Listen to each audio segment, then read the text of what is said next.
बिस्मिल्लाहिर्रहमानिर्रहीम। उम्मीद करता हूँ कि आप सब ठीक होंगे। शुरू करते हैं हमारा आज का लेक्चर जो कि CSS के यूनिट्स के मतलब है। तो आज हम CSS के रिलेटिव यूनिट्स के मतलब पढ़ेंगे। CSS में दो तरह के यूनिट्स होते हैं, एब्सोल्यूट यूनिट्स और रिलेटिव यूनिट्स। एब्सोल्यूट यूनिट्स की जो एक वेल नोन एग्जांपल है वो पिक्सल है, और जो रिलेटिव यूनिट्स हैं वो आज हम डिटेल में पढ़ेंगे। तो उनकी एग्जांपल जो है वो फॉर एग्जांपल एम, रैम और view port height, view port width वगैरह है। जो एब्सोल्यूट यूनिट्स होते हैं उनका ये फ़ायदा होता है कि जो वैल्यू आप स्पेसिफाई करेंगे ना, एक्चुअली में वही वैल्यू जो है वो आपका ब्राउज़र जो है ना वो अप्लाई करेगा। लेकिन जो रिलेटिव यूनिट्स होते हैं वो उसमें फॉर एग्जांपल अगर आप किसी एलिमेंट को 1m या 1 रैम अगर आप उसे विड्थ देते हैं तो उसकी एक्चुअल वैल्यू जो है वो कुछ भी हो सकती है। अलबत्ता उसके कुछ वेल नोन रूल्स हैं जिनसे आप पता लगा सकते हैं कि इस वक्त जो है ना m की वैल्यू जो है या रैम की वैल्यू जो है वो क्या होगी। अमूमन जो रिलेटिव यूनिट्स हैं उनको जो डेवलपर्स हैं वो इग्नोर करते हैं, क्योंकि इसमें थोड़ी अनसर्टेनिटी होती है, थोड़ी एक मिस्ट्री है कि मतलब ये कैसे काम करता है। और पिक्सल जो होता है वो मतलब एक तरह से उसमें डायरेक्टनेस है, आपको पता है कि आपने जो वैल्यू आपने देनी है वही वैल्यू आपके ब्राउज़र ने यूज़ करनी है। लेकिन डेवलपर एक्सपीरियंस वाइज और यूज़र एक्सपीरियंस वाइज जो रिलेटिव यूनिट्स हैं वो कहीं ज़्यादा बेहतर हैं और उनके कई ज़्यादा फ़ायदे हैं जो कि हम आज के लेक्चर में देखेंगे।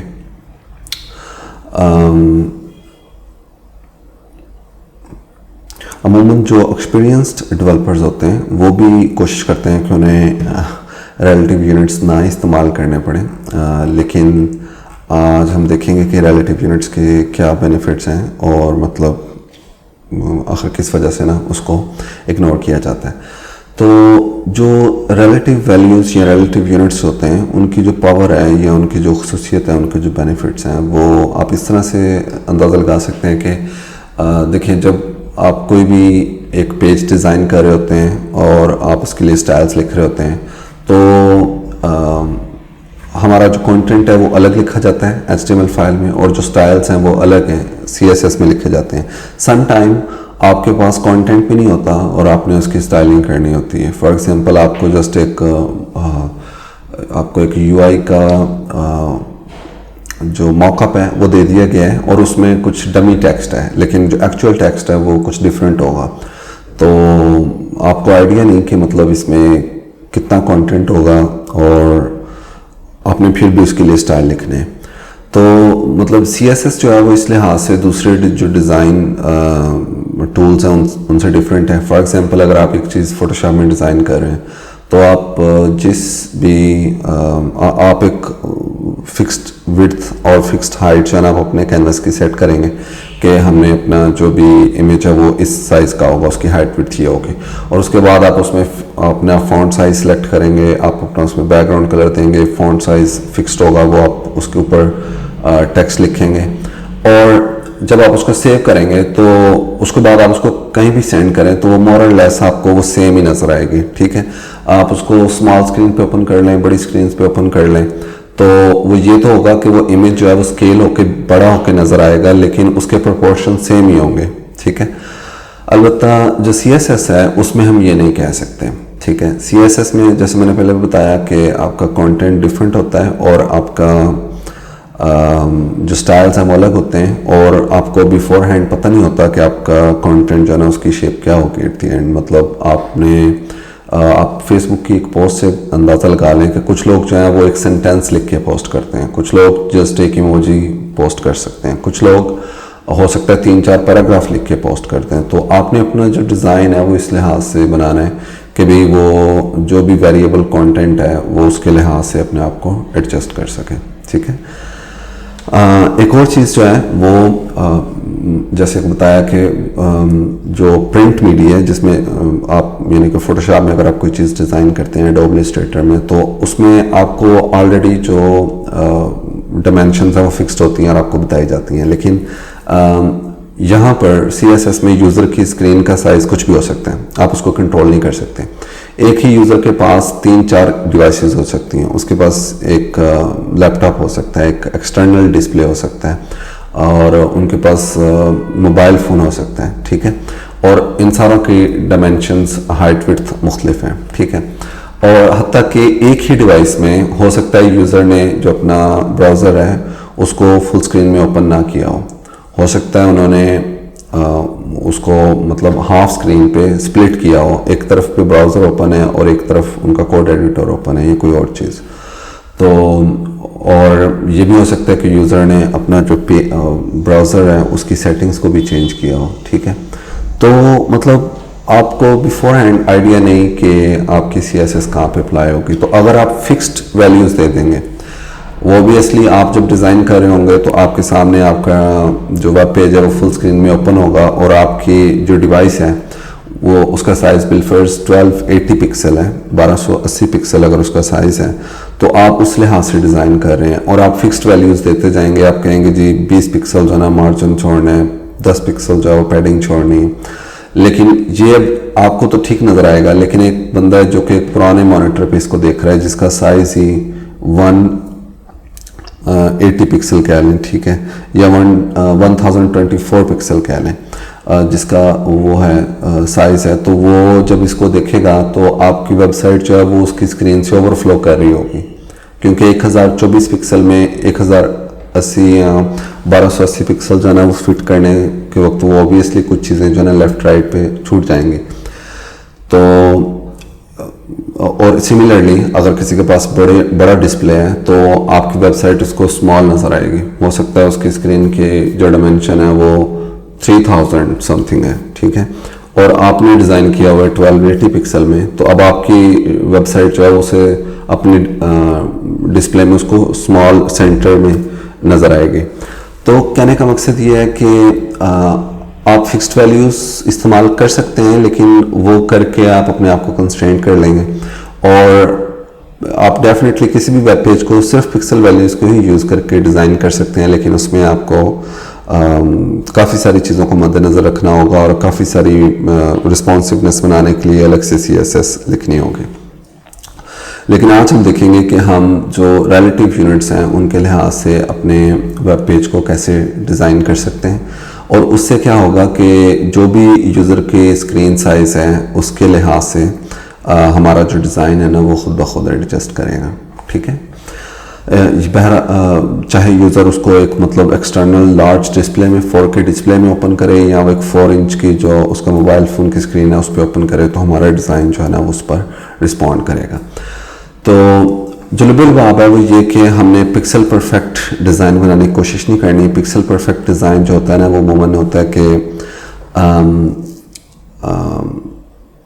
उसमें मतलब आपने, जैसे मैंने पहले बताया कि आप एक फिक्स्ड विड्थ स्क्रीन साइज़ के लिए डिज़ाइन करते हैं, तो उससे सम टाइम आपका जो डिज़ाइन है वो यूज़र की स्क्रीन से बड़ा होगा, सम टाइम वो यूज़र की स्क्रीन से छोटा होगा, ठीक है। तो ये हमने यूज़ नहीं करना, ये एक पॉपुलर ट्रेंड था। हो सकता है आपने इस तरह की वेबसाइट देखी हो जिनको मतलब अगर आप रिसाइज करें तो मुख्तलिफ स्क्रीन साइज़ पे ना उसका आप देखेंगे कि वो मतलब शुरू में हो सकता है वो स्क्रीन के सेंटर में नज़र आ रही हो, आप उसको फर्दर रिसाइज करें तो वो उसका साइज़ एकदम से कुछ बढ़ जाएगा, ठीक है। तो ये इस तरह की वेबसाइट्स होती हैं, वो अमूमन एक ख़ास स्क्रीन साइज़ के लिए डिज़ाइन की गई होती हैं कि वो जो डेवलपर है उसने अपने जहन में बनाया होगा कि हमने 4 तरह की स्क्रीन साइज़ के जो रेंजेस हैं उनके लिए हमने अपना डिज़ाइन बनाना है, और उसके बाद वो जो भी एक्चुअल यूज़र की स्क्रीन साइज़ में डिफरेंस होगा वो उसको एज ए मार्जिन साइडों पर छोड़ देंगे, ठीक है। तो ऑब्वियसली उससे आप जो स्पेस है वो वेस्ट करेंगे। अगर आपका मतलब जो डिज़ाइन है वो स्क्रीन के सिर्फ मिडल में नज़र आ रहा है तो आपने वो साइडों पे काफ़ी सारी जगह छोड़ दी, तो मतलब वो भी आप उस तरह से भी डिज़ाइन कर सकते हैं, लेकिन वो एक गुड यूज़ ऑफ स्पेस नहीं होगा, ठीक है। हम क्या करेंगे कि हम अपने पेजेस जो हैं वो इस तरह से डिज़ाइन करेंगे कि भी वो यूज़र की जो भी डायमेंशंस हैं, स्क्रीन साइजेस हैं, उसके लिहाज से वो अपने आप को एडजस्ट करें। ठीक है, एक वर्ड जो मैं बार बार यूज़ कर रहा हूँ रिस्पॉन्सिव डिज़ाइन, ये इसको एक दफ़ा मैं दोबारा डिफ़ाइन कर दूँ। हमने शुरू में इस बारे में पढ़ा था। रिस्पॉन्सिव से मुराद होता है कि हमारा डिज़ाइन जो है ना वो फिक्स नहीं होगा, वो रिस्पॉन्ड करेगा मुख्तलिफ हद तक। आप अगर एक ही स्क्रीन साइज़ पे अगर आप अपने ब्राउज़र को रीसाइज करें तो वो अपने आप को एडजस्ट करेगा। ठीक है, तो इसको रिस्पॉन्सिव डिज़ाइन कहते हैं। तो जो भी प्रॉब्लम हमने अपने प्रीवियस सेक्शन में डिस्कस की है, उसमें उसको हल करने के लिए ऑफ कोर्स हम रिलेटिव यूनिट्स यूज़ करेंगे। और जो एक रिलेटिव यूनिट्स ये है कि भाई उनका जो एक्चुअल उनकी वैल्यू होगी वो किसी चीज़ से रिलेटेड होगी। तो शुरू में हम जितने भी यूनिट्स पढ़ेंगे एम और एम, और अभी हम उनको यूज़ करेंगे, तो ये जो है ये फॉन्ट साइज से रिलेटिव होते हैं। ठीक है, इससे मुराद ये है कि आप किसी भी एलिमेंट को एक फॉन्ट साइज देंगे। फॉर एग्जांपल यहाँ पर मैंने इस क्लास को मैंने फॉन्ट साइज दिया है 16 पिक्सल, और उसके बाद मैंने पैडिंग का है 1M। तो अब इस पैडिंग की वैल्यू जो है वो 16 पिक्सल होगी। 1M जो है वो 16 पिक्सल के बराबर है। अगर मैं इसका बढ़ा के फॉन्ट साइज 18 कर देता हूँ तो 1M जो है वो 18 पिक्सल के बराबर हो जाएगा। ठीक है, इसको मैं एक्चुअली में अगर ब्राउज़र में जाकर देखूँ तो आप देखिए कि हमारा ये जो टेक्स्ट है एक पैराग्राफ में, इसको हमने ये पैडिड की क्लास दी हुई है। तो मैं अगर इसको इंस्पेक्ट करूँ और हम इसको ज़रा जूम कर लेते हैं,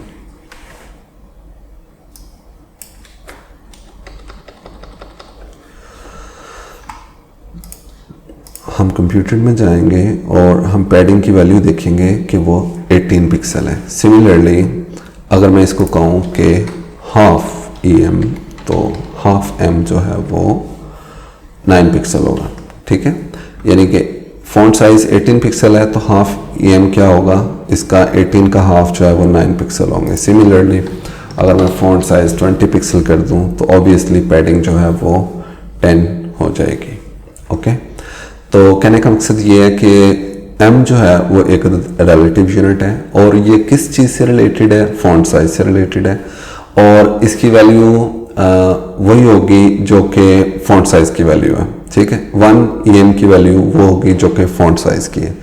अब आगे आप इसको फ्रैक्शनल वैल्यूज भी दे सकते हैं। फॉर एग्जांपल आप इसको 1.5 भी कह सकते हैं।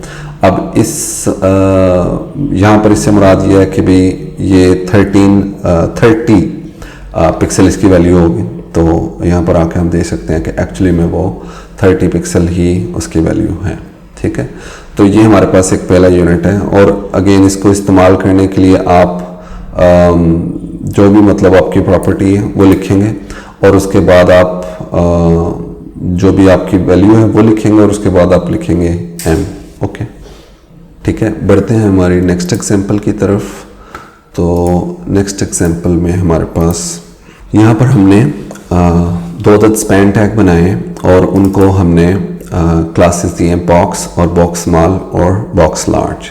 ठीक है, अब इनकी एक्चुअल स्टाइल से आके देखते हैं कि वो क्या है। तो हमने कहा कि पैडिंग जो है वो 1M है, और इनफैक्ट ये जो है ना ये नहीं चाहिए हमें यहाँ पर, और फॉन्ट साइज जो है वो हमने 12 पिक्सल कर दिया यहाँ पर, और फॉन्ट साइज जो है वो 18 पिक्सल कर दिया।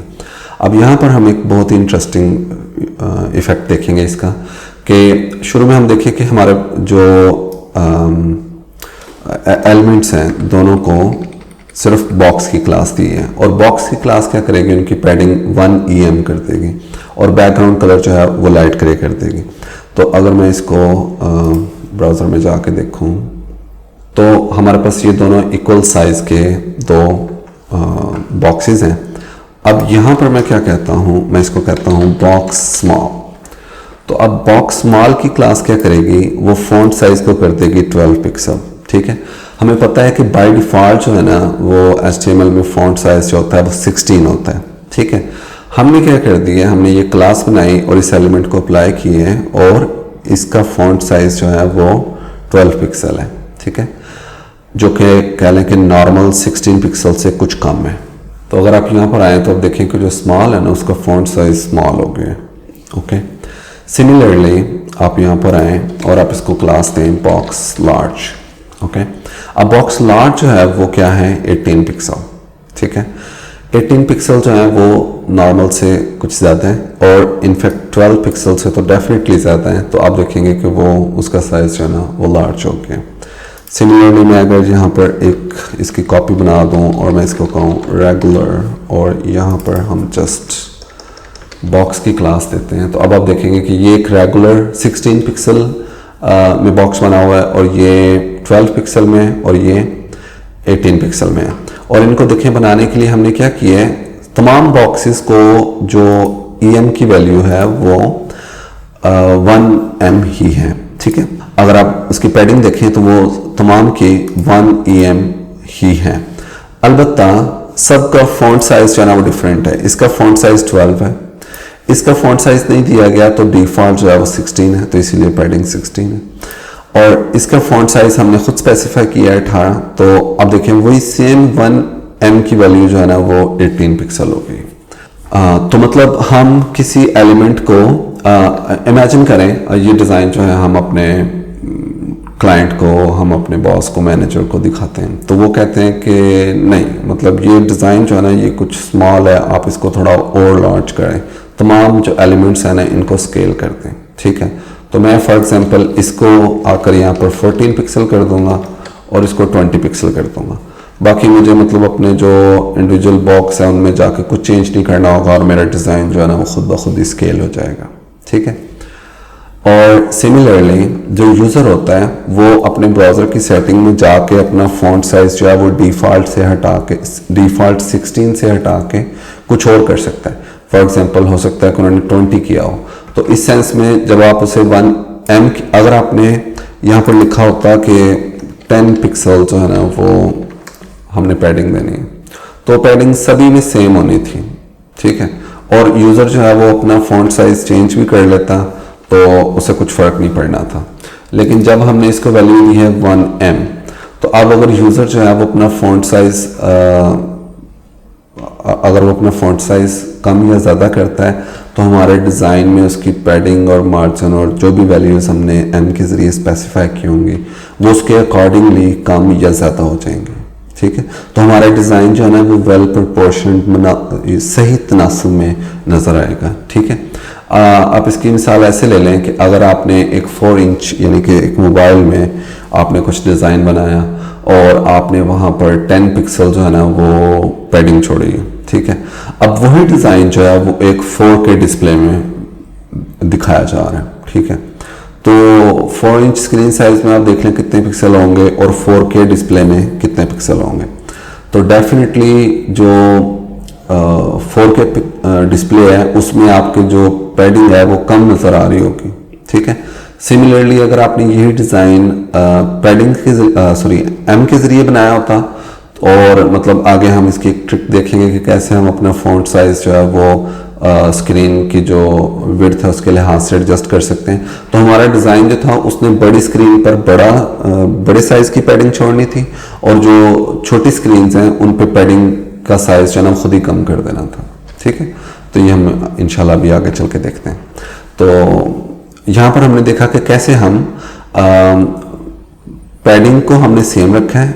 ठीक है, और हमने सिर्फ फॉन्ट साइज को चेंज करके जो हमारे डिज़ाइन है ना उसको रिस्पॉन्सिव बनाया है। नेक्स्ट एग्जांपल पे चलते हैं। तो नेक्स्ट एग्जांपल में हम जो हमारा फॉन्ट साइज है उसको हम डिफाइन करेंगे M के ज़रिए। ठीक, पहले ऑलरेडी हमने देखा कि जो M है उसकी वैल्यू जो है वो फॉन्ट साइज से ही डिडक्ट की जाती है। लेकिन इमेजिन करें कि अगर हमने अपने फॉन्ट साइज को ही वैल्यू जो है वो M में दी हो तो इस सूरत में क्या होगा। अब यहाँ पर देखिए कि हमने बॉडी को फॉन्ट साइज जो है वो 16 पिक्सल दिया है, तो बॉडी में ये सारा कुछ ही आ जाता है। लेकिन जो लीड वाला एलिमेंट है, यहाँ पर एक पैराग्राफ है जिसको क्लास लीड की दी गई है, उसको फॉन्ट साइज 1.2 M जो है ना वो दिया गया। ठीक है, फॉर एग्जांपल मैं इसको ना सिंप्लीफाई करने के लिए ज़रा कैलकुलेशन को इसको मैं 2m कह देता हूँ। तो अब हमारा जो बाकी मतलब पेज पे जो फॉन्ट साइज है वो 16 होगा, लेकिन जो लीड होगा उसका फॉन्ट साइज जो है ना वो 2m है। अब 2m से मुराद यहाँ पर है कि जो भी पेरेंट का फॉन्ट साइज है ना 16 पिक्सल, उसको डबल कर देना है, तो इसका फॉन्ट साइज जो है वो 32 पिक्सल होना चाहिए। ठीक है, तो आइए हम इसको इंस्पेक्ट करते हैं। तो उसके लिए मैं इसको पहले ओपन कर लूँगा।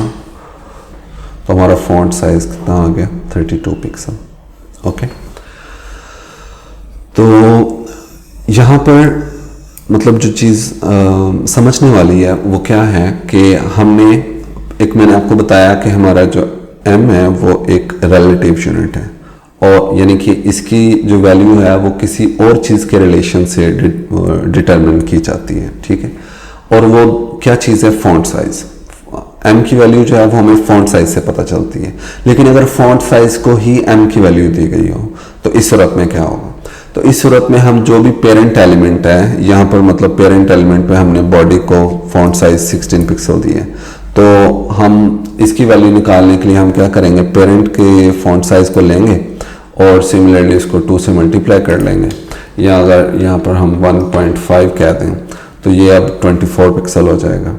ठीक है, तो मतलब आप फॉन्ट साइज को भी जो वैल्यू है वो m के ज़रिए दे सकते हैं। ठीक है, तो नेक्स्ट एग्जांपल की तरफ चलते हैं। नेक्स्ट एग्जांपल में हम क्या करेंगे, अब तक हमने देखा कि हम मार्जिन और पैडिंग की जो वैल्यूज़ हैं वो हम m के ज़रिए स्पेसिफाई कर सकते हैं। ठीक है, इसके अलावा हम विड्थ और हाइट की वैल्यू भी m के ज़रिए स्पेसिफाई कर सकते हैं, और बॉर्डर रेडियस भी सिमिलरली। ठीक है, तो हमने देखा कि हमने मुख्तलिफ प्रॉपर्टीज़ को m के ज़रिए डिफ़ाइन किया, फ़ॉन्ट साइज़ को भी, पैडिंग को भी। अब यहाँ पर अगेन हमारे पास एक एग्जांपल है, और इसमें देखें कि हमारी जो बॉडी है उसको फ़ॉन्ट साइज़ दिया गया है 16 पिक्सल, और यहाँ पर जो लीड वाला पैराग्राफ है उसमें फ़ॉन्ट साइज़ दिया गया है 1.2m, और पैडिंग जो है वो भी 1.2m। तो अब यहाँ पर आपके लिए एक यानी कि एक किस्म का चैलेंज है या एक ट्रिक क्वेश्चन है कि आपके ख्याल में यहाँ पर फॉन्ट साइज और पैडिंग की वैल्यूज़ क्या होंगी। ठीक है, तो 5 सेकंड है आपके लिए सोचने के लिए।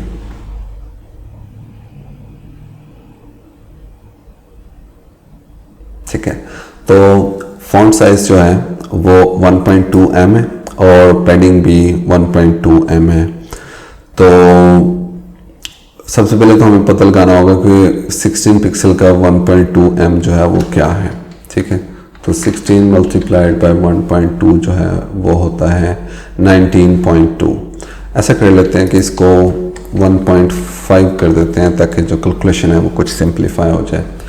तो ये आप कह लें कि 16 पिक्सल का जो 1.5 है वो 24 पिक्सल होगा। ठीक है, तो आइए हम देखते हैं कि क्या एक्चुअल में इसकी फॉन्ट साइज की वैल्यू और पैडिंग की वैल्यू जो है वो 24 पिक्सल है या नहीं है। तो उसके लिए हम चलेंगे अपने ब्राउज़र में,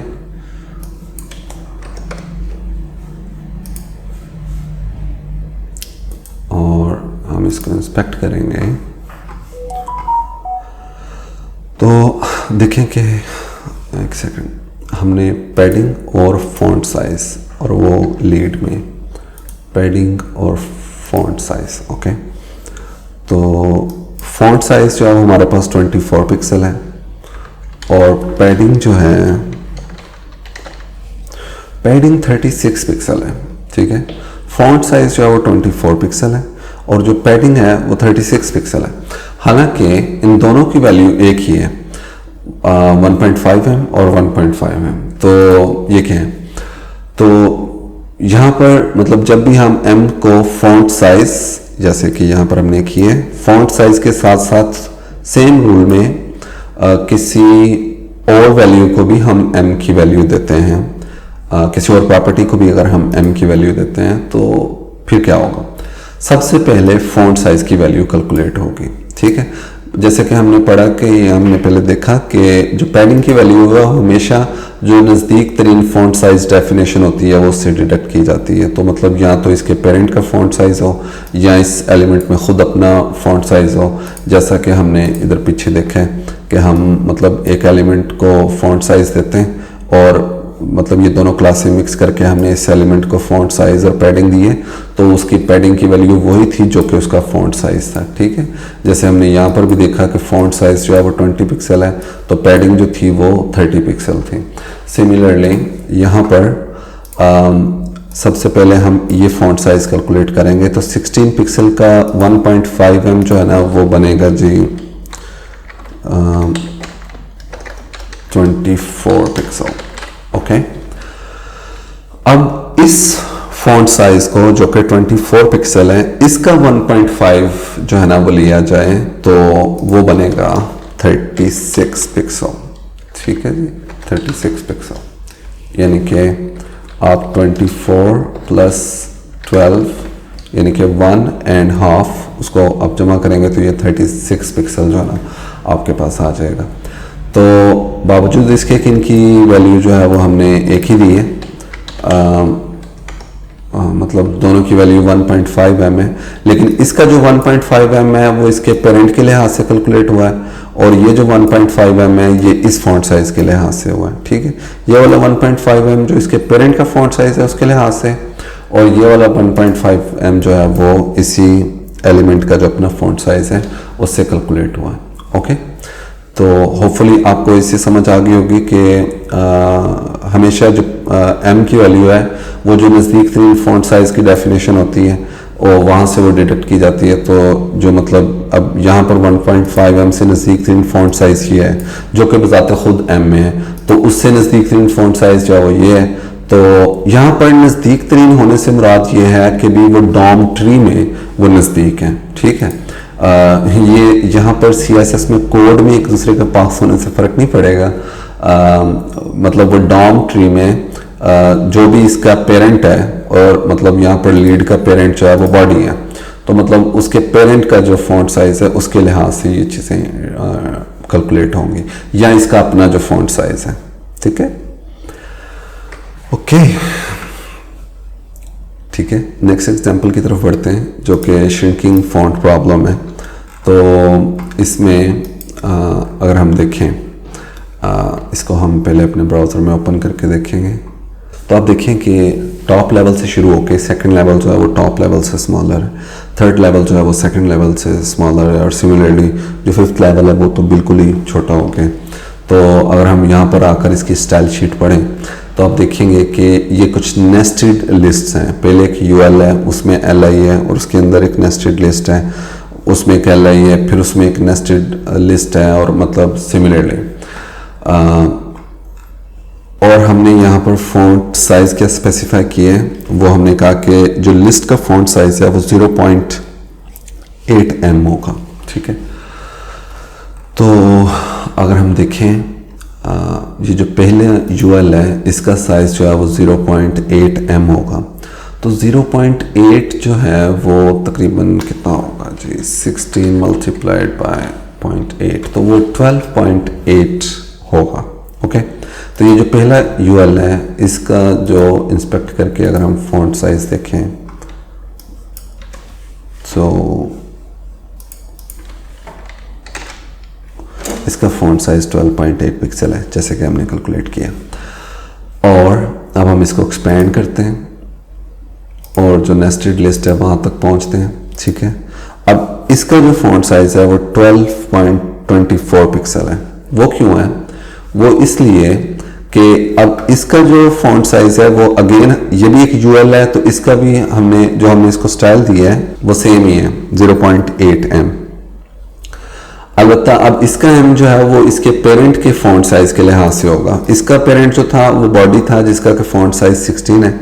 अब इस UL का पेरेंट जो है ना वो JUL है, पेरेंट या कह लें नजदीक तरीन डिसेंडेंट जिस पर के फॉन्ट साइज डिफाइन किया गया। तो अब इसकी वैल्यू 12.8 थी, तो उसका 0.8 निकालेंगे तो वो वही वैल्यू आएगी 10.24। और सिमिलरली ये वाला जो यूएल है ये इसके 10.24 का जो 0.8 हिस्सा है वो उससे अपना फॉन्ट साइज लेगा। तो इसी वजह से मतलब साइज जो है ना वो 12, 10 और फिर 8 और इस तरह करते करते ना नीचे को कम होते जा रहा है। हम क्या चाहते हैं कि हमने सिर्फ इनको नेस्टेड रखना था, हमने इनका फॉन्ट साइज जो है ना वो नहीं छेड़ना था। हम चाहते हैं कि इनका फॉन्ट साइज जो है वो सारों का सेम ही हो। मतलब अगर इसका 12.8 है तो हम सारों का ही फॉन्ट साइज जो है वो 12.8 जो है ना वो चाह रहे हैं। तो इसका हल जो है ना अब हम निकालेंगे और मैं लिखूंगा यूएल और फॉन्ट साइज जो है वो क्या है जी 1M।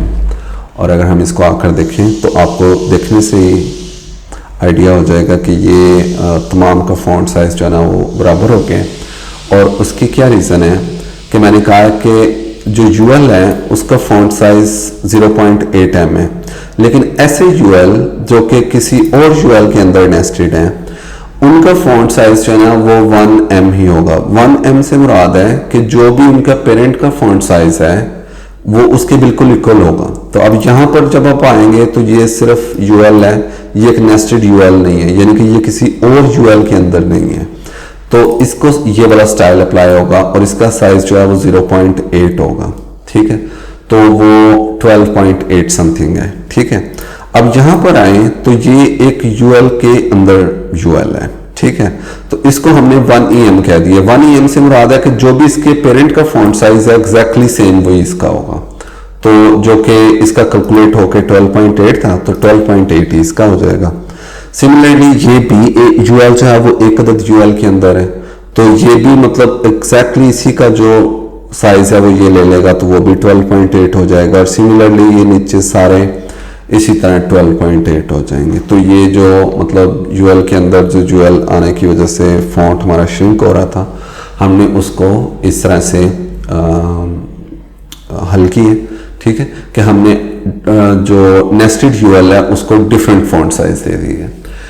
एक और हल भी था हमारे पास, और एक दफ़ा मैं इसको ये वाला जो इसको हम सोल्यूशन 1 कहते हैं। ठीक है, और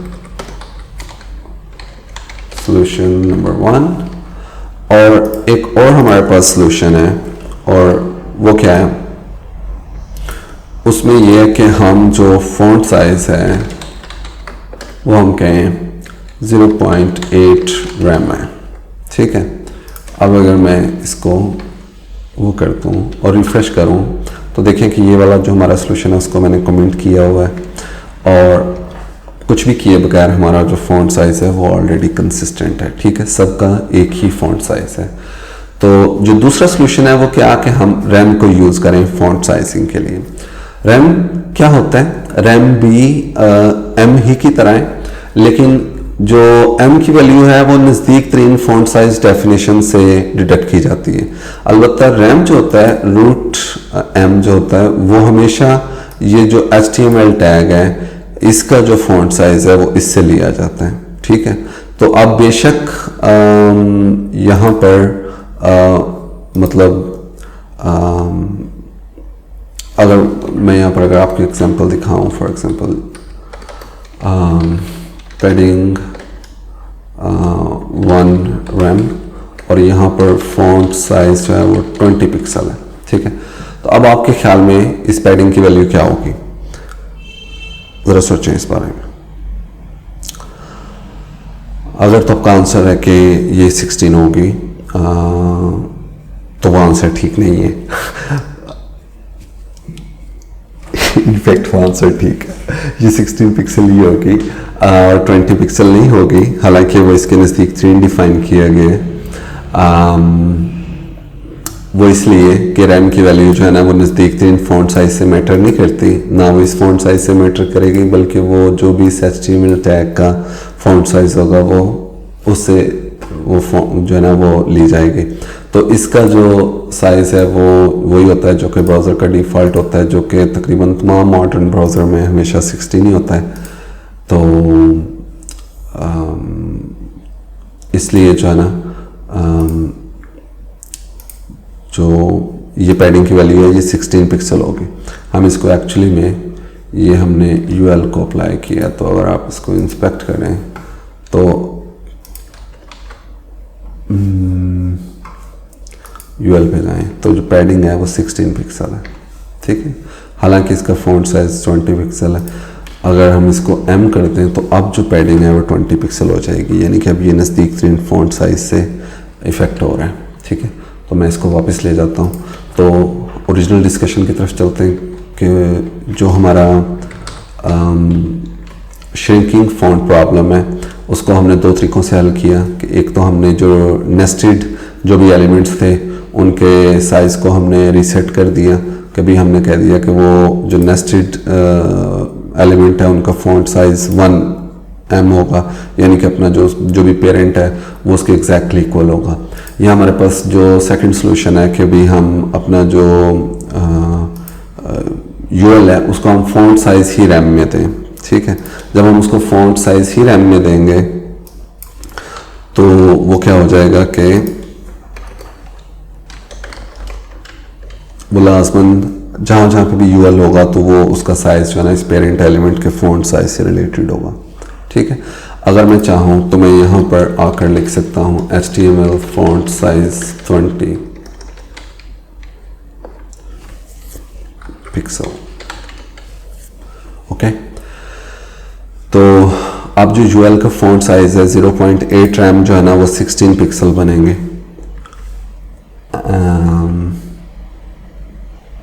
फ़ॉन्ट साइज़, तो फ़ॉन्ट साइज़ जो है वो सर्च कर लेते हैं। फ़ॉन्ट साइज़ जो है वो 16 पिक्सल है, ठीक है। अगर हम इसको कर देते हैं 10 तो ये क्या हो जाएगा 8 पिक्सल, ओके। तो ये जो स्टाइल है इसको मैंने रूट एलिमेंट का फ़ॉन्ट साइज़ चेंज किया है, इसको हम ऐसे भी लिख सकते हैं, ठीक है।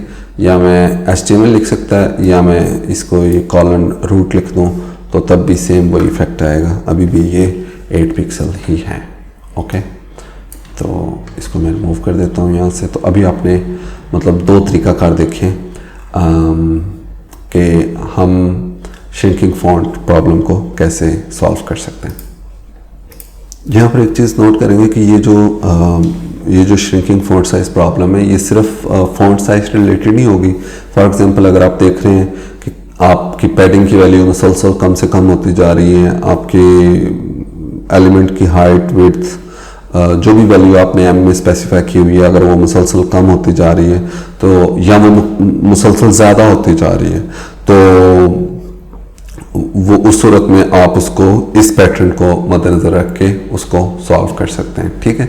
जब हमने फ़ॉन्ट साइज़ जो है ना वो 1M से कम दिया ना तो ये नेस्ट होने पर मुसलसल कम होगा, लेकिन अगर हमने यहाँ पर 1.2M लिखा तो नेस्ट होने पर इसने मुसलसल बढ़ते जाना है, ठीक है। तो ये श्रिंकिंग या जो भी इनलार्ज अगर आपको इस तरह से ये कोई इशू नज़र आए तो आपने ये चीज़ ध्यान में रखनी है और उसको इस तरह से रिजॉल्व करना है, ठीक है। नेक्स्ट हम देखेंगे फ़ॉन्ट साइज़ विद रैम्स। और अब यहाँ पर हम देखेंगे कि रैम में फ़ॉन्ट साइज़ स्पेसिफाई करने के क्या फ़ायदे हैं। तो रैम ऑब्वियसली एम जो होता है उसमें हमने देखा कि वो नेस्ट होने पे या तो श्रिंक हो जाएगा या मुसलसल जो है ना वो इनलार्ज होता जाएगा। अलबत्ता रैम में ये इशू नहीं होगा, लेकिन इससे मुराद ये नहीं है कि जो एम है वो मतलब एक अच्छा यूनिट नहीं है और एम जो है ना वो एक अच्छा यूनिट है। इन दोनों की अपनी अपनी स्ट्रेंथ और वीकनेस हैं और ये दोनों ही पावरफुल और यूज़फुल जो है ना वो यूनिट वैल्यूज़ हैं और आप इन दोनों को ही जो भी इनकी प्रॉपर जगह है वहाँ पे यूज़ करेंगे।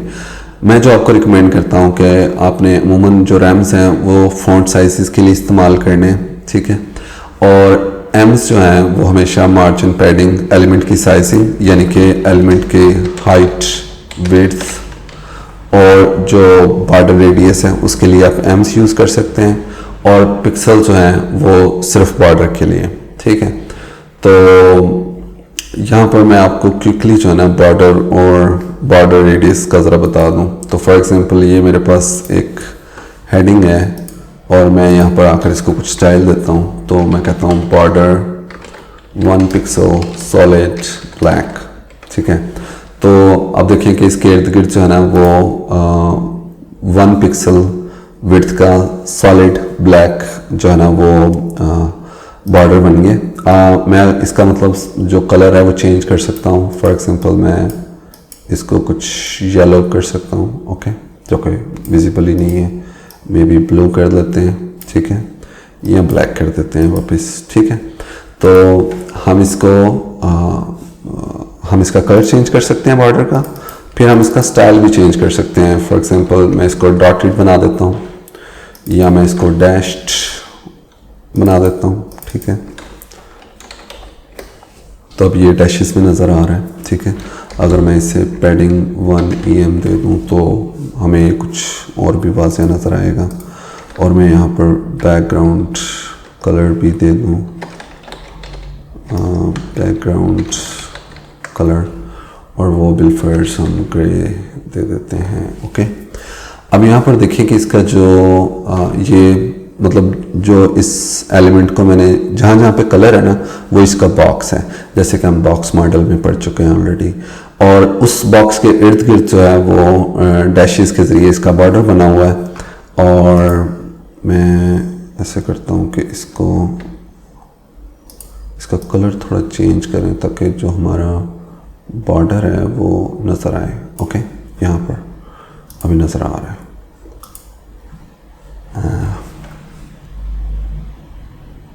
Solutions, okay. नेक्स्ट जो चीज़ हम करेंगे वो मैं इसको बॉर्डर रेडियस दूंगा। तो बॉर्डर रेडियस जो है ना वो अगर बिलफर्स आप उसकी वैल्यू 1 हम देते हैं तो आप देखेंगे इसका बॉर्डर जो है ना वो स्क्वायर से वो सर्कुलर हो गया, ठीक है। तो ये अगर मैं m की वैल्यू जो है वो कम ज़्यादा करता हूँ, ठीक है, तो आप देखेंगे कि वो उसकी जो राउंडेडनेस है उसमें डिफरेंस आ रहा है, ठीक है, ओके। तो एक और चीज़ मतलब आप देखेंगे कि ये परफेक्ट सर्कल जो है ना वो नहीं बन रहा, ठीक है, और ये बनेगा भी नहीं। अगर हमने इसको परफेक्ट सर्कल बनाना हो ना तो आपको इसकी विड्थ देनी पड़ेगी, विड्थ हाइट 100 पिक्सल, ओके। और फिर आप इसको बॉर्डर रेडियस दें तो अब ये परफेक्ट सर्कल है, ओके।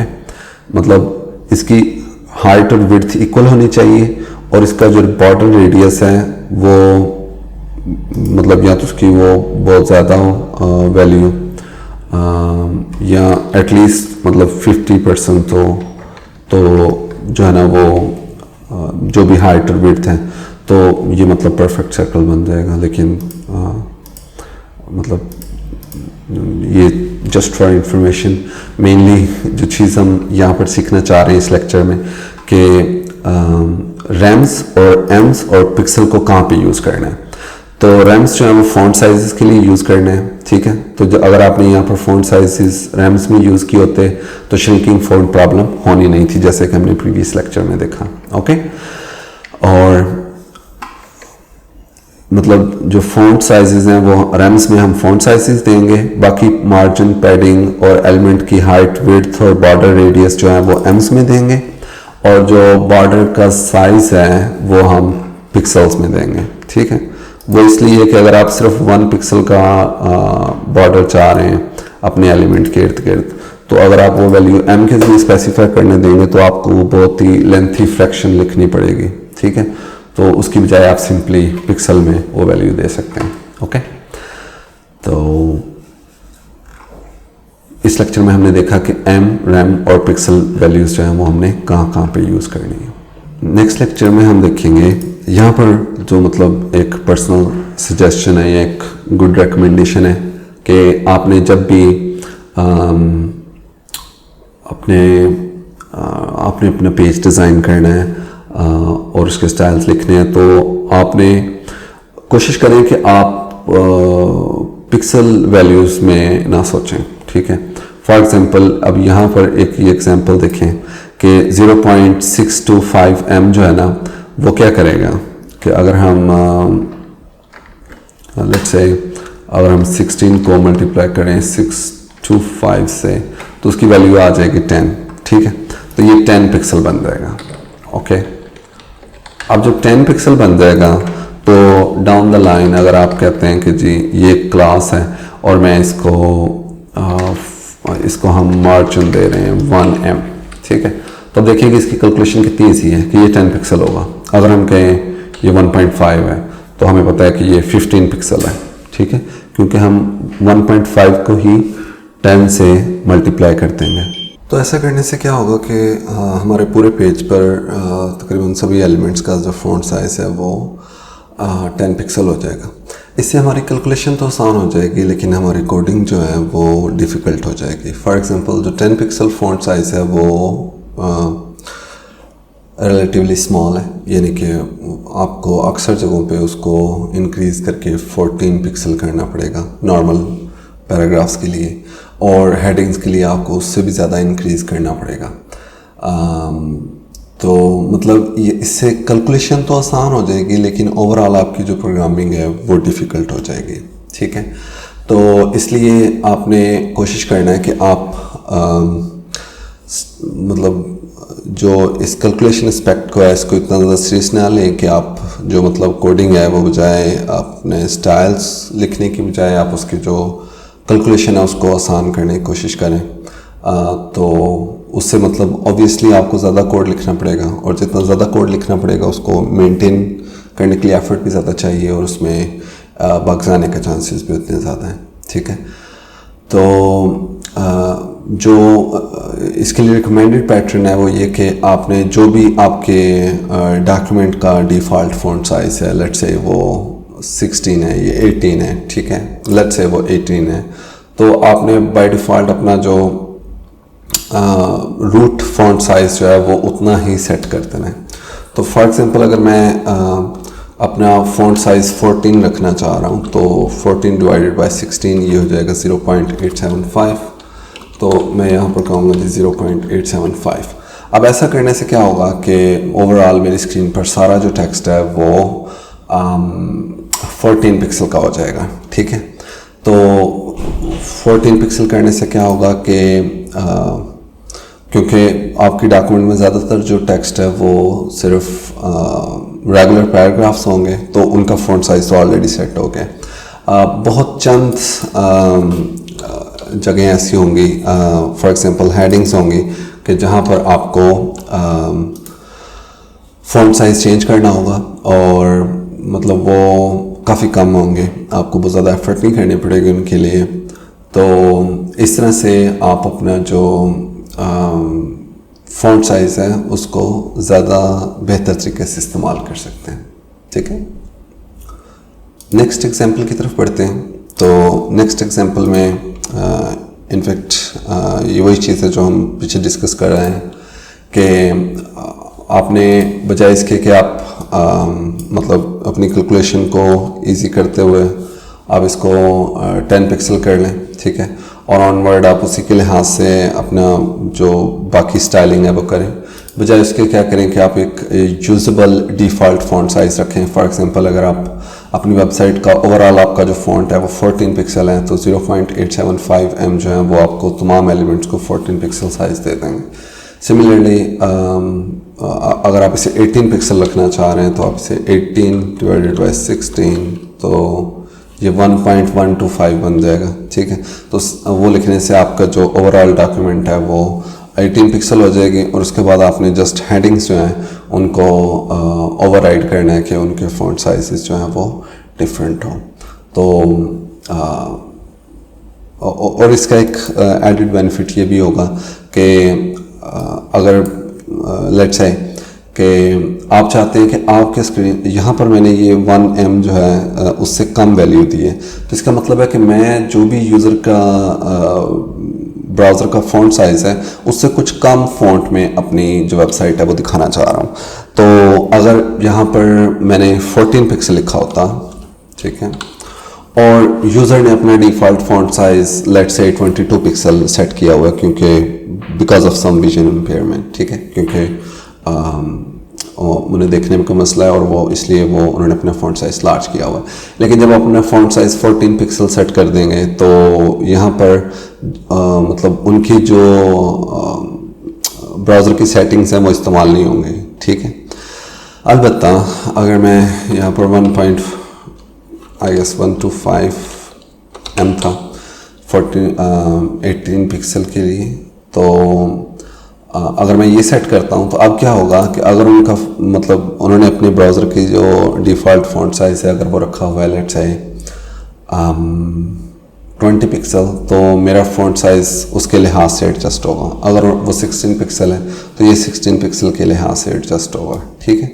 मतलब ये उससे कुछ थोड़ा सा बड़ा नज़र आएगा। और अगर सिमिलरली मैंने इसे 0.875 मतलब 1 से कुछ भी कम वैल्यू दी होती तो इसने जो नॉर्मल यूज़र का फ़ॉन्ट साइज़ है उससे थोड़ा सा कम नज़र आना था।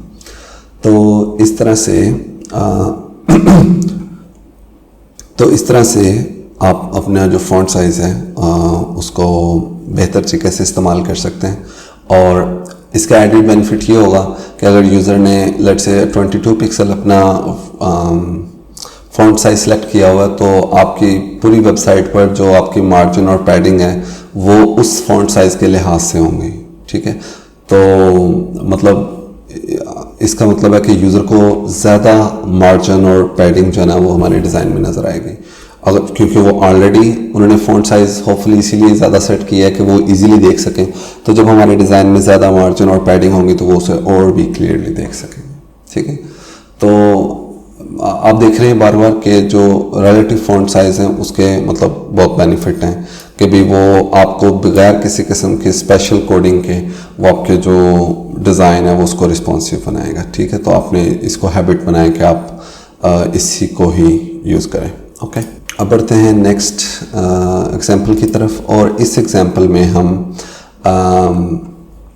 एक एक्चुअल कंपोनेंट बनाएंगे, एक विजेट कह लें, कंपोनेंट कह लें, ठीक है। हम बनाएंगे जो कि हम अपने डिज़ाइन में इस्तेमाल कर सकें। तो अब देखिए कि मैंने एक डिव टैग बनाया है और उसको क्लास दी अलर्ट की, और उसमें हमारे पास एक हेडिंग है ऑर्डर कन्फर्म्ड या user created or something, any order, any message heading। और नेक्स्ट मैंने जो हमारा अलर्ट है उसकी बॉडी दी है और उसमें हमारे पास कुछ टेक्स्ट है। तो अगर मैं स्टाइल्स को ज़रा कुछ देर के लिए रिमूव कर दूँ और उसके बगैर अगर हम इसे देखें तो ये हमें कुछ ऐसा नज़र आएगा।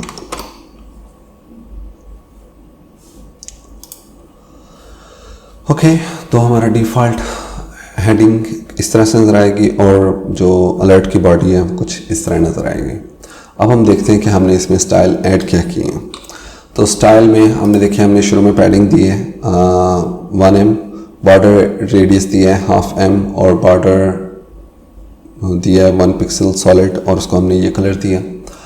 और सिमिलरली जो हेडिंग है उसको हमने मार्जिन टॉप 0 कर दिया और फॉन्ट साइज 0.8 रैम है। तो ये 0.8 रैम है तो इसका मतलब है कि ये 16 का 80% है, जो कि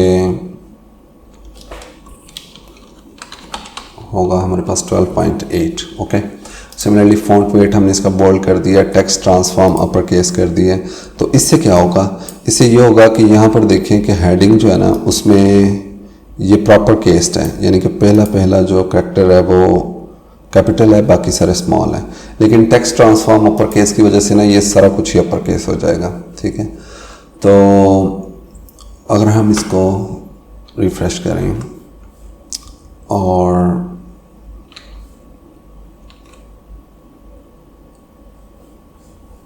ओके, हमने इसको सेव नहीं किया, सेव करें तो ये हमारा जो विजेट है ना वो नज़र आना शुरू हो गया।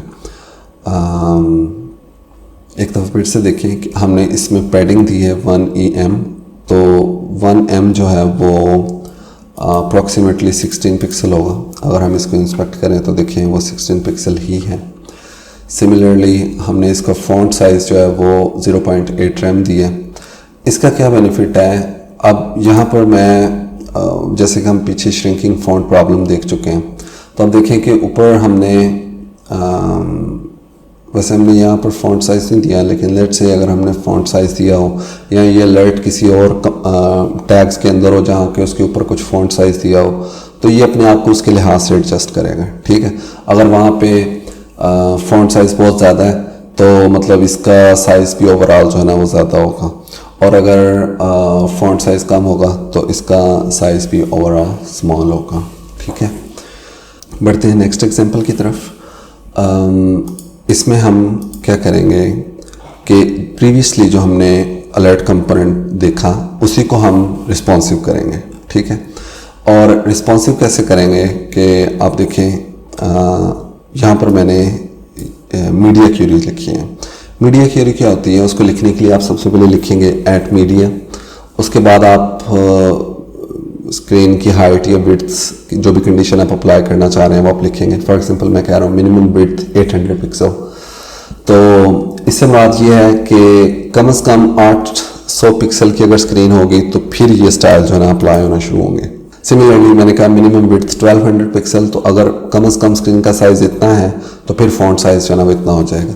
अब अगर आप देखें तो यहाँ पर हो क्या रहा है कि बाय डिफ़ॉल्ट हमने फ़ॉन्ट साइज़ 0.75 रैम किया है, तो वो हो जाएगा 12 पिक्सल। ठीक है, क्योंकि और पहले वो 16 पिक्सल था, 0.75 एम जो है वो उसको उसका तीसरा हिस्सा कर देगा तो वो 12 पिक्सल हो जाएगा। ये होगा स्मॉल स्क्रीन के लिए। ठीक है, स्मॉल स्क्रीन पर हमारा फ़ॉन्ट साइज़ जो है वो 12 पिक्सल होगा। उससे थोड़ी सी बड़ी स्क्रीन पे चल जाएं तो 0.875 हो जाएगा। ठीक है, जो कि 16 मल्टीप्लाइड बाई 875 14 पिक्सल है।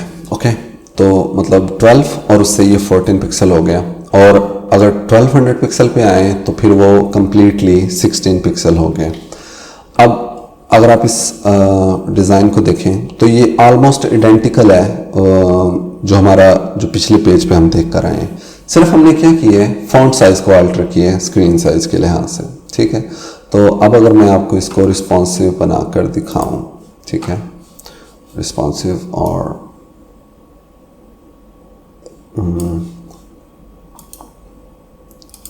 इंस्पेक्ट, और हम पहले स्मॉल स्क्रीन साइज़ पे चलते हैं। ठीक है, इंस्पेक्ट और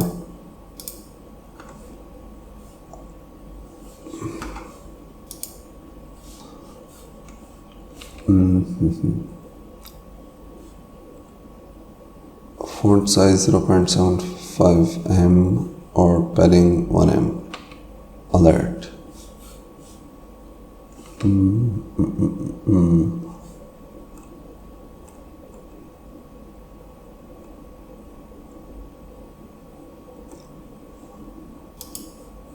padding ओके, मिस्टेक, हम गलत फाइल को देख रहे थे। ये वाली फाइल है इंस्पेक्ट और अलर्ट। तो देखिए पैडिंग जो है वो 12 पिक्सल है। ओके, 12 पिक्सल क्यों है? क्योंकि 0.75 m जो होता है ना वो 12 पिक्सल होता है। जब फ़ॉन्ट साइज़ 16 हो, बाय डिफ़ॉल्ट वो 16 है, तो 0.75 जो है ना वो उसको 12 पिक्सल कर देगा। तो अब यहाँ पर देखें कि हमारे ये जो अलर्ट है इसकी पैडिंग जो भी है, पैडिंग जो है वो 12 पिक्सल है। लेकिन अगर आप इसको थोड़ा सा बढ़ा दें और ये 800 से थोड़ा सा ऊपर चला जाए तो फिर हमने क्या कर दिया 0.875 फ़ॉन्ट साइज़ कर दिया। तो पैडिंग जो है वो अब 14 पिक्सल होनी चाहिए। ओके, लेकिन ये स्टिल 12 है। Minimum width 800 pixel.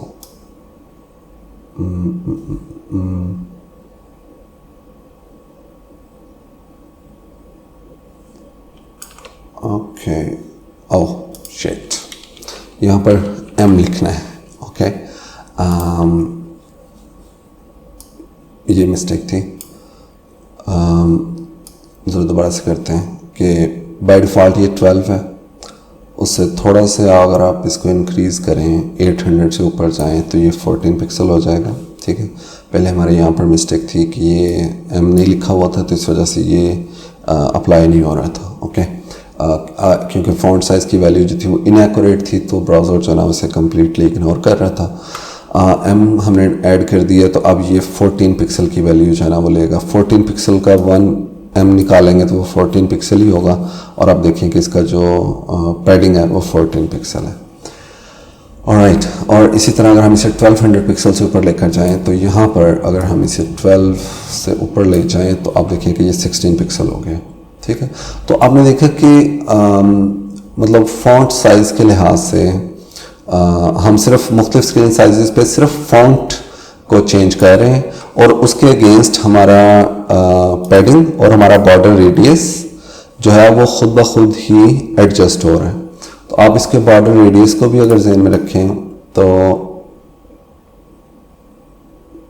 अब देखें कि यहाँ पे बॉर्डर रेडियस की वैल्यू ये है। फिर मैं यहाँ से इनफैक्ट आपको कंप्यूटेड वैल्यू दिखाता हूँ बॉर्डर, क्योंकि फ़ॉन्ट साइज़ 12 पिक्सल है तो बॉर्डर रेडियस उसका हाफ है यानी कि 0.5 mm, तो वो 6 पिक्सल है। ओके, और सिमिलरली अगर हम इसको थोड़ा सा बढ़ाएं तो जब हम 14 पे जाएंगे तो देखें बॉर्डर रेडियस जो है 7 पिक्सल हो गया। सिमिलरली जब आप 1200 से ऊपर जाएं तो पैडिंग या फ़ॉन्ट साइज़ भी 16 पिक्सल हो गया, तो ये हाफ उसका जो है वो 8 पिक्सल जो है वो पिक्सल रेडियस बन गया। ओके, तो कहने का मकसद ये है कि मतलब जस्ट फ़ॉन्ट साइज़ चेंज करने से आपका जो डिज़ाइन है ना वो रिस्पॉन्सिव हो रहा है। ठीक है,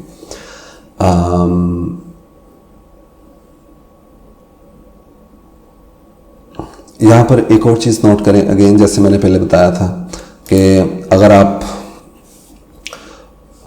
इनफैक्ट मैं इसको रिस्पॉन्सिव से हटा देता हूँ। इनफैक्ट अगर आपके जो मैनेजर हैं या बॉस हैं वो अगर आपको कहते हैं कि आपने यही जो डिज़ाइन है इसको कुछ बड़ा करना है या कुछ कम करना है, तो सिंपली आपको अपने फ़ॉन्ट साइज़ की वैल्यूज़ चेंज करनी होंगी। फॉर एग्जांपल आप इसको करते हैं 0.875 और इसको 1 m कर दें और इसको 1.5 m कर दें, तो अब आप देखें कि मतलब आपका जो डिज़ाइन है वो स्केल हो जाएगा। आप देखें पैडिंग जो है वो 14 पिक्सल आ रही है। ओके,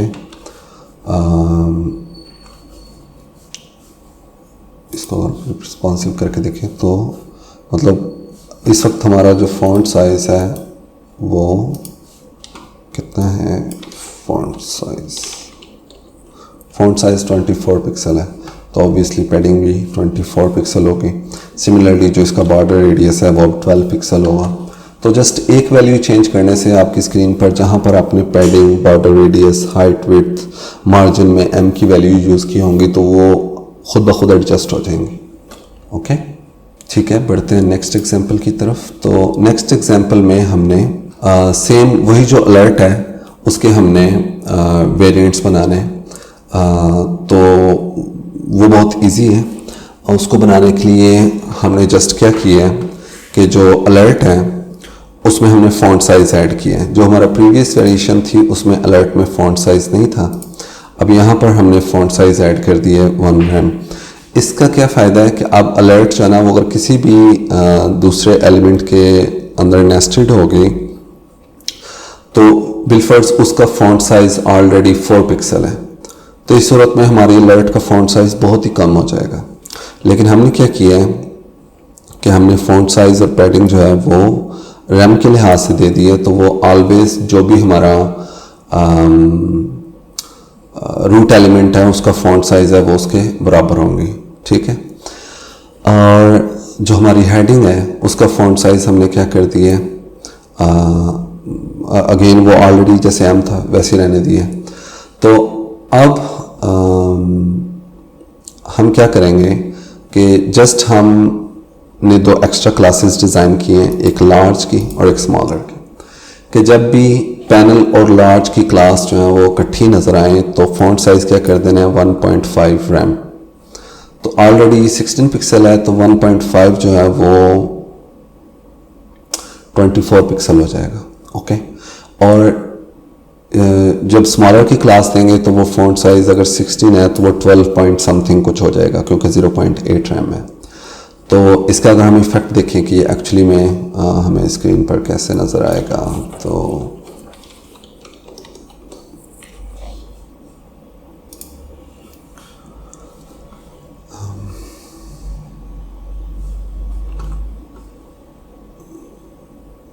मैं इसकी कुछ कॉपियाँ बनाता हूँ। एक ये अलर्ट है और फिर एक ये अलर्ट है, ठीक है।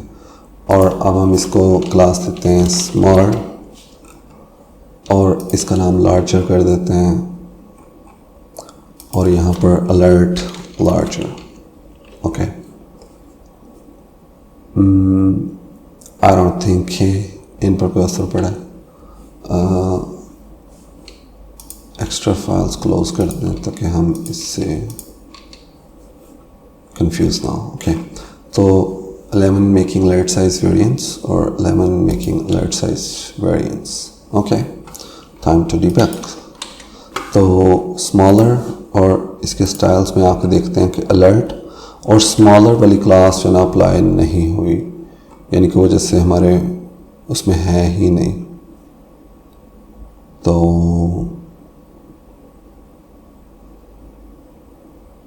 स्मॉलर और लार्जर, उप्स, इसको हम लिखेंगे यहाँ पर अलर्ट और इसको भी लिखेंगे अलर्ट। रिफ्रेश। तो अब ठीक है, ये एक रेगुलर अलर्ट है और देखिए ये उससे कुछ स्मॉल है और ये उससे कुछ बड़ी है, ठीक है। और अगेन आप जैसे जैसे स्क्रीन साइज़ को कम ज़्यादा करेंगे तो ये इनकी पैडिंग वगैरह जो है वो स्क्रीन साइज़ के लिहाज से एडजस्ट होंगी, ठीक है। लेकिन फिर भी जो बड़ी अलर्ट है वो मतलब बाकी अलर्ट से बड़ी नज़र आ रही है और जो स्मॉलर अलर्ट है वो दीगर अलर्ट से छोटी नज़र आ रही है, ठीक है।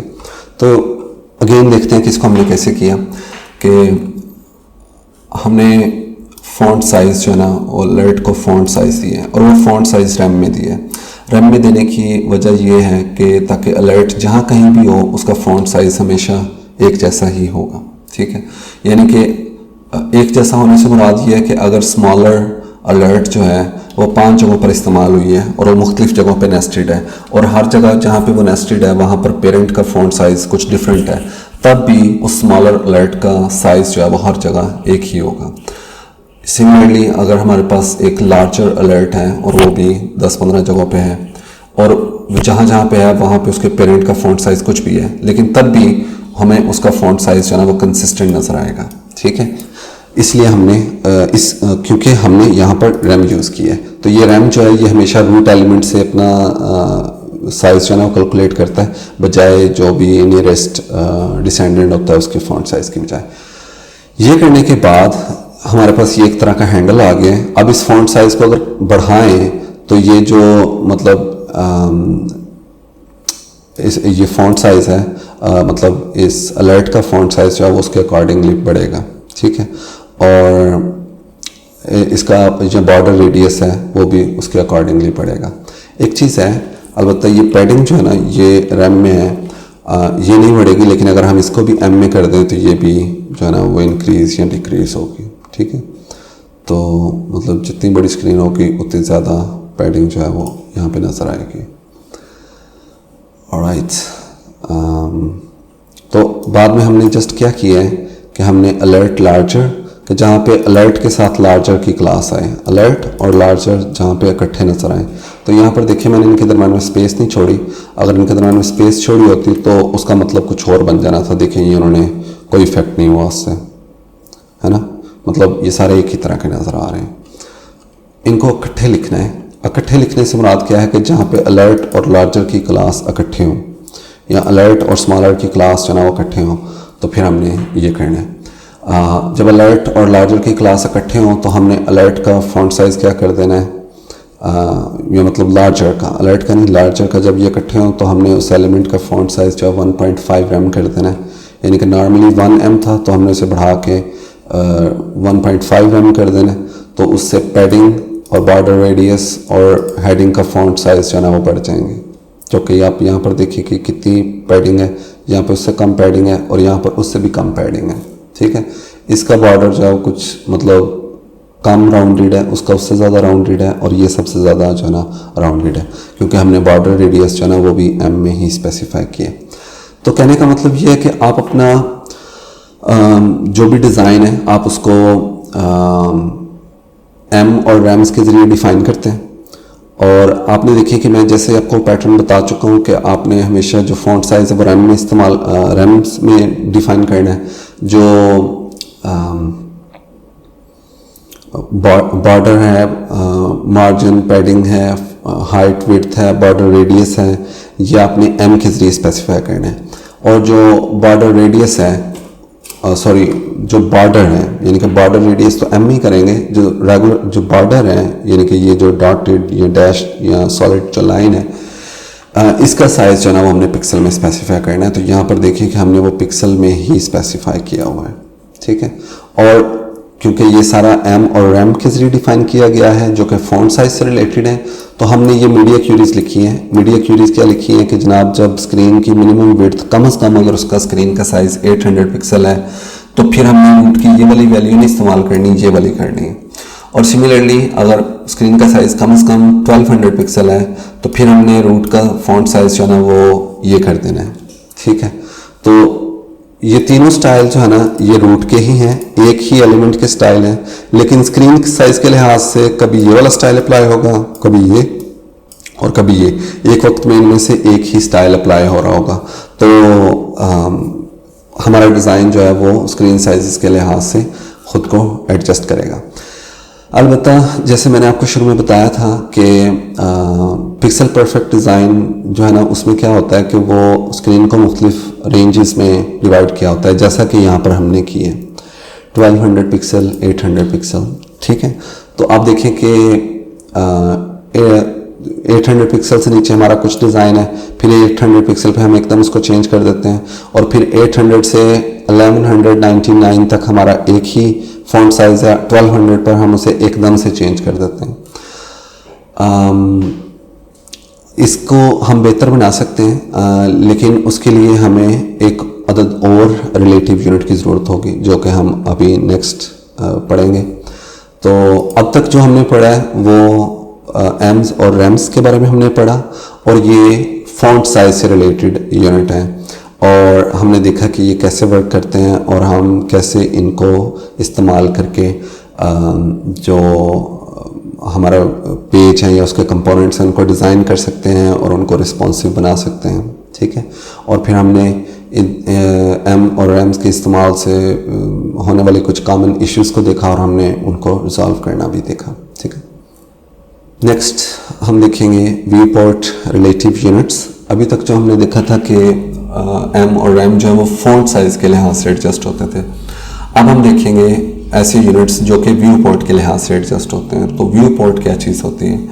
पहले भी हम पढ़ चुके हैं कि व्यू पोर्ट जो है वो ब्राउज़र का वो वाला हिस्सा होता है जहाँ पे एक्चुअली में आपका पेज रेंडर हो रहा होता है, यानी कि स्क्रीन का यहाँ से ये जो डार्क हिस्सा है इसको छोड़ के यहाँ से लेके नीचे ये जहाँ तक हमारा पेज रेंडर हो रहा है वहाँ से लेके मतलब टॉप टू बॉटम, मतलब जहाँ पर ब्राउज़र के टैब्स नज़र आ रहे हैं ये छोड़कर, और इसका जो URL बार है इसको छोड़कर जो बाकी हिस्सा है इसको हम व्यू पोर्ट कहते हैं, ठीक है।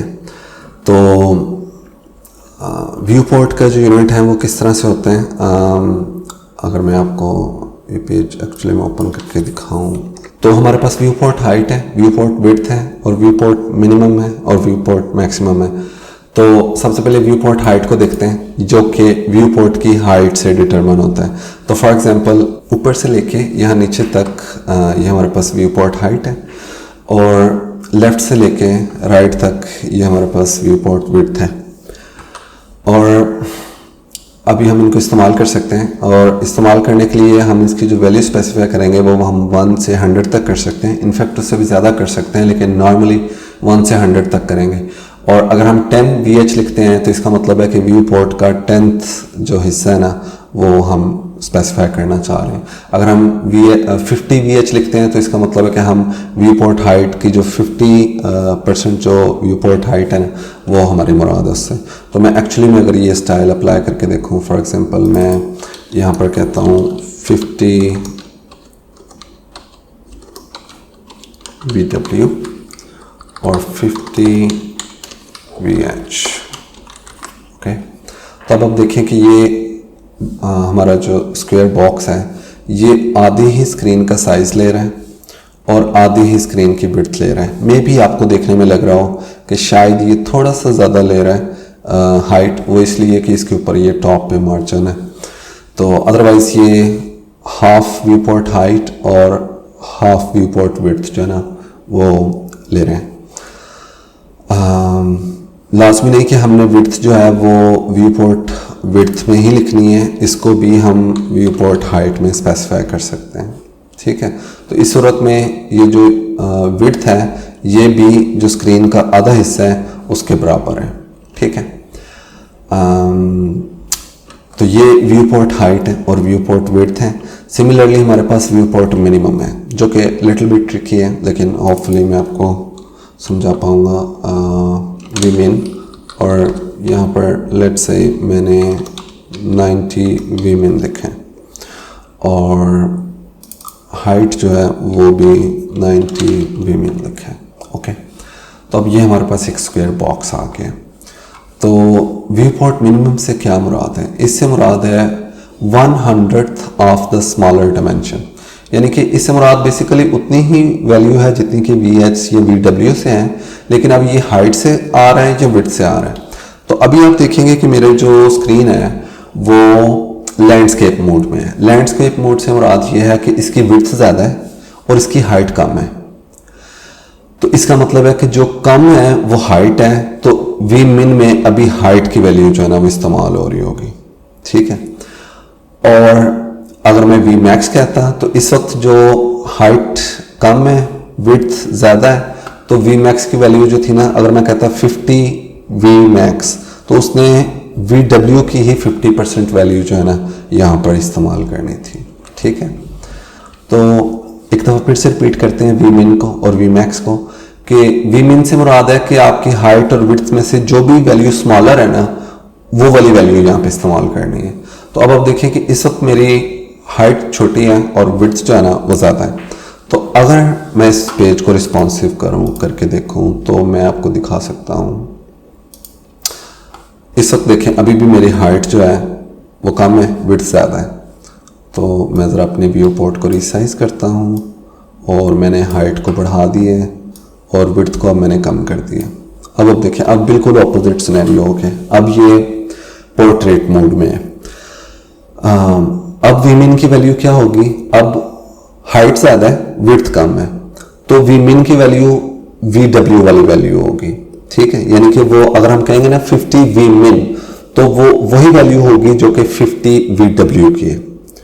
और वी मैक्स जो है इस वक्त आप देखें हाइट ज़्यादा है, तो 50 वी मैक्स की वैल्यू जो है ना वो 50 वी एच के बराबर होगी। तो अब जो है ये उसके ऑपोजिट हो गया। अब जो वी मिन है वो 50 वी एच है और 50 वी मैक्स जो है वो 50 वी डब्ल्यू है, जो कि पहले से ऑपोजिट है। तो बस आपने मतलब ये जहन में रखना है कि ये जो वी मिन और वी मैक्स है ना, ये जो भी स्क्रीन की स्मॉलर या हायर डायमेंशन होती है ना उसके लिहाज से होता है। और वो डायमेंशन कभी आप लैंडस्केप में डिफरेंट होती है, पोर्ट्रेट मोड में डिफरेंट होती है। एक चीज़ अलबत्ता आप नोट करें कि मैं जो कुछ भी कर रहा हूँ ना, ये तो खैर मैंने बहुत ही कम कर दिया, लेकिन रीजनेबली अगर मैं 400 तक रहा हूँ और उसके बाद मैं अपने पेज को जितना भी इनलार्ज कर रहा हूँ, तो ये स्क्वायर जो है ना ये मेरी व्यू पोर्ट के अंदर ही रह रहा है, ये मतलब व्यू पोर्ट से बाहर नहीं जा रहा। ठीक है, तो अगर मैं कोई भी इमेज जो है वो स्क्रीन पर ज़्यादा से ज़्यादा स्पेस पे दिखाना चाहता हूँ तो मतलब देखें कभी उसने विड्थ वाली साइड पर उसने सारी जगह घेरी हुई है और हाइट में उसने नीचे जगह छोड़ी हुई है, और अगर मैं इसकी विड्थ बहुत ज़्यादा कर देता हूँ तो उसने मैक्सिमम हाइट वाली जगह ली हुई है और बाकी जो विड्थ है ना उसमें जगह छोड़ी हुई है। तो अगर आप मतलब अपना कोई स्क्वायर स्क्रीन पर बनाकर उसको किसी वन डायमेंशन में फुल साइज देना चाहते हैं तो आप इस तरह से वी मिन और वी मैक्स को इस्तेमाल कर सकते हैं। एक और चीज़ कि वी मिन और वी मैक्स की वैल्यू जो है ना वो आप देखें कि जैसे जैसे मैं रिसाइज करता हूँ ना तो स्क्रीन की हाइट और विड्थ जो है ना वो कम होती है। तो वी मिन और वी मैक्स की वैल्यू ना बड़ा स्मूथली उसके साथ साथ कम या ज़्यादा होती हैं। अगर मैं यही चीज़ मीडिया क्यूरीज के ज़रिए करता तो वो उसने मतलब स्मॉलर स्क्रीन पर कुछ होना था, फिर एकदम 800 पिक्सल आने पे एकदम से बढ़ जाना था, फिर वो 1200 तक उसने सेम रहना था और एकदम से फिर बढ़ जाना था। ठीक है, तो मतलब जो वी मिन और वी मैक्स हैं, और सिमिलरली व्यू पोर्ट हाइट और व्यू पोर्ट विड्थ जो है इनकी वैल्यूज जो हैं वो इंक्रीमेंटली इंक्रीज होती हैं, ठीक है। तो ये हमारे पास व्यू पोर्ट रिलेटिव यूनिट्स हैं, और अगेन इनका जो साइज है वो व्यू पोर्ट की हाइट विड्थ के लिहाज से कैलकुलेट होता है। ओके, बढ़ते हैं नेक्स्ट एग्जांपल की तरफ, जो कि हमारे इस लेक्चर की आखिरी एग्जांपल है। और जैसे कि हम अपने प्रीवियस लेक्चर में देख चुके हैं, वहाँ पे हमने अपने अलर्ट को रिस्पॉन्सिव बनाया था, लेकिन वो अलर्ट जो है वो मुख्तलिफ स्क्रीन साइजेस के लिहाज से रिस्पॉन्सिव थी, और वो स्क्रीन साइजेस जो थी वो फिक्स थे। यानी कि हमने बताया था कि स्मॉलर 0 से लेके 799 पिक्सल तक ये फ़ॉन्ट साइज़ होना है, 800 से 1199 तक ये फ़ॉन्ट साइज़ होना है, और फिर 1200 से ऑनवर्ड जो भी है वहाँ पे ये फ़ॉन्ट साइज़ होना है, ठीक है। लेकिन अब हम सेम यही काम करेंगे कि हम जो है ना अपने फ़ॉन्ट साइज़ को रिस्पॉन्सिव करेंगे, लेकिन वो अब हम व्यू पोर्ट वाली जो डायमेंशंस हैं उसके लिहाज से। तो सबसे पहले तो आप देखें कि अब मैंने रूट को फ़ॉन्ट साइज़ दिया है 2VW, जो कि 2 व्यू पोर्ट विड्थ है। तो इससे मुराद है कि जो भी मेरे इस पेज की विड्थ है उसका जो 2 हिस्से हैं ना उसके बराबर मेरा फ़ॉन्ट साइज़ है। तो अगर मैं इसको ओपन करूं,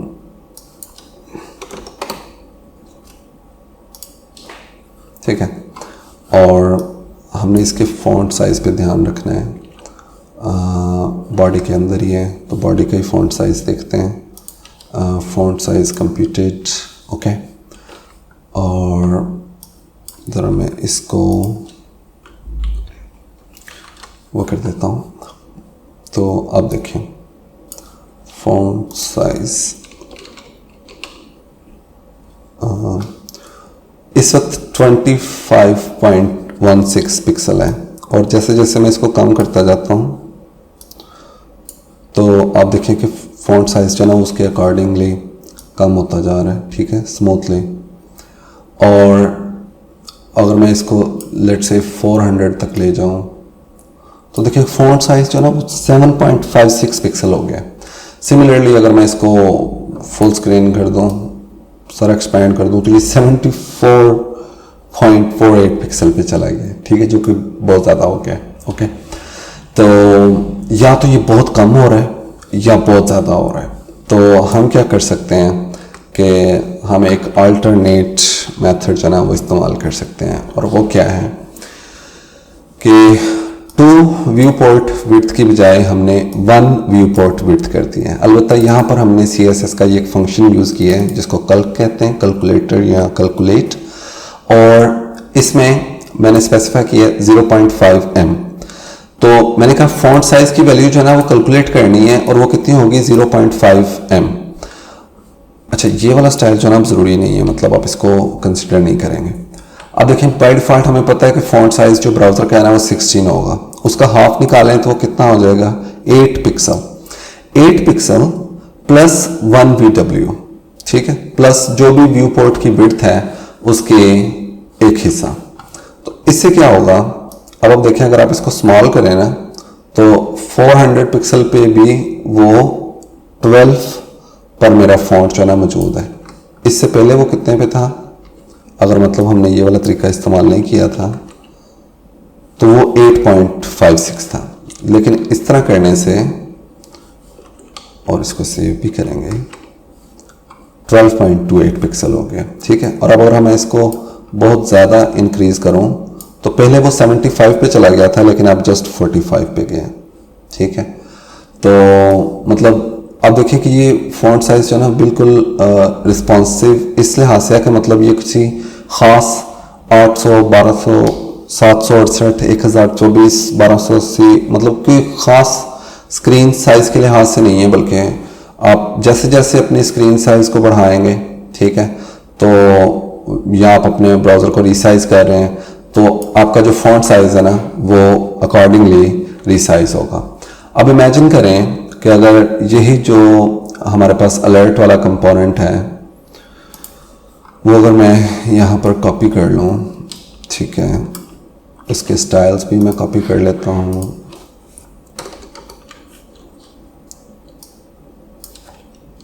इसको कमेंट कर देता हूँ और मैं एक अलर्ट भी वहाँ से कॉपी कर लेता हूँ। फॉर एग्ज़ाम्पल एक अदद रेगुलर जो अलर्ट है और मैं उसको यहाँ पर पेस्ट कर देता हूँ।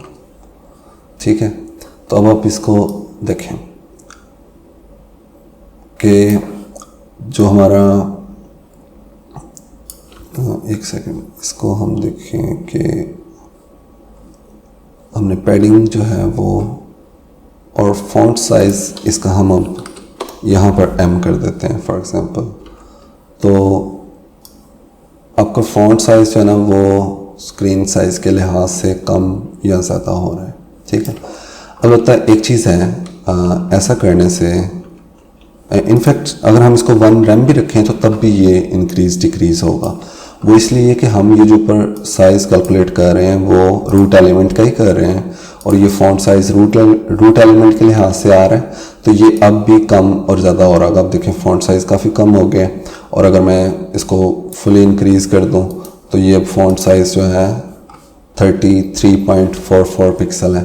ठीक है, क्योंकि ये हेडिंग जो है ना 0.8 यानी कि ओरिजिनल अलर्ट के फॉन्ट साइज़ से थोड़ा सा कम है। और सिमिलरली इसका जो बॉर्डर रेडियस है और इसकी जो पैडिंग है वो भी, मतलब जैसे जैसे स्क्रीन का साइज़ बढ़ेगा तो वो पैडिंग भी बढ़ेगी और जैसे जैसे स्क्रीन का साइज़ कम होगा तो पैडिंग भी कम होती जाएगी। तो अब आप देखें कि मैंने सेम वो अलर्ट कंपोनेंट बनाया, लेकिन अब ये मुख्तलिफ स्क्रीन साइज़ की जो रेंजेस हैं उनके लिहाज से रिस्पॉन्सिव नहीं है, बल्कि आप जैसे जैसे अपनी व्यू पोर्ट को रीसाइज करेंगे तो ये हर एक जो इंटरमीडिएट वैल्यू है आपकी स्क्रीन साइज़ की ये उस पर रिसाइज होगा। ठीक है, और उस पर रिस्पॉन्सिव होगा। तो इसके साथ ही हमारा आज का लेक्चर ख़त्म हुआ। उम्मीद है कि आपको इसमें से काफ़ी यूज़फुल चीज़ें पता चलेंगी। इस लेक्चर की तैयारी के दौरान मुझे भी बहुत सारी चीज़ें सीखने को मिली। कह लें कि जितना अर्सा मुझे हो गया डेवलपमेंट करते हुए, और उसमें मैं ख़ुद भी एम और एम और ये व्यू पोर्ट हाइट और विड्थ को इतना नहीं जानता था जितना कि इस लेक्चर की तैयारी के दौरान मुझे मतलब स्टडी और रिसर्च और आर्टिकल रीडिंग से ये चीज़ें पता चलें। और डेफिनेटली आपने भी देखा कि ये चीज़ें किस कदर फ़ायदेमंद हैं और यूज़फुल हैं और मतलब इनकी यूटिलिटी क्या है, इनका बेनिफिट क्या है। क्लियरली कि आप बजाय किसी ख़ास स्क्रीन साइज़ के लिहाज से अपने पेज को डिज़ाइन करने के बजाय आप उसे यूनिवर्सली डिज़ाइन कर सकते हैं कि वो किसी भी स्क्रीन साइज़ पे, वो चाहे वो 4 इंच की स्क्रीन साइज़ है, चाहे वो 4K स्क्रीन साइज़ है, तो वो उसके लिहाज से जो है ना अपने आप को एडजस्ट करेगा। ठीक है, और एक दफ़ा अगर रिव्यू कर लें लास्टली, तो हमने 2 रिलेटिव यूनिट्स के बारे में पढ़ा, 2 तरह के रिलेटिव यूनिट्स के बारे में पढ़ा। एक वो जो कि फ़ॉन्ट साइज से रिलेटिव हैं, जो कि M और RAM है, और उसके बाद हमने वो यूनिट्स पढ़े जो कि व्यू पोर्ट के लिहाज से रिलेटिव हैं, और उनमें व्यू पोर्ट हाइट, विड्थ और Vmin और Vmax हैं। और फिर हमने इनको इस्तेमाल करके एक अलर्ट कंपोनेंट बनाया और फिर हमने उसको रिस्पॉन्सिव भी किया। इस लेक्चर में ऑब्वियसली कुछ ट्रिकी पार्ट्स हैं या कुछ कह लें कि ऐसे हिस्से हैं जिनकी हो सकता है कि आपको समझ ना आई हो। उस बारे में आप क्वेश्चन जो हैं वो हमारे व्हाट्सएप ग्रुप में पूछ सकते हैं या आप इस वीडियो के कमेंट कर सकते हैं। तो इंशाल्लाह मैं कोशिश करूँगा कि जल्द से जल्द उसको रिप्लाई करूँ। ठीक है, जज़ाकल्लाह।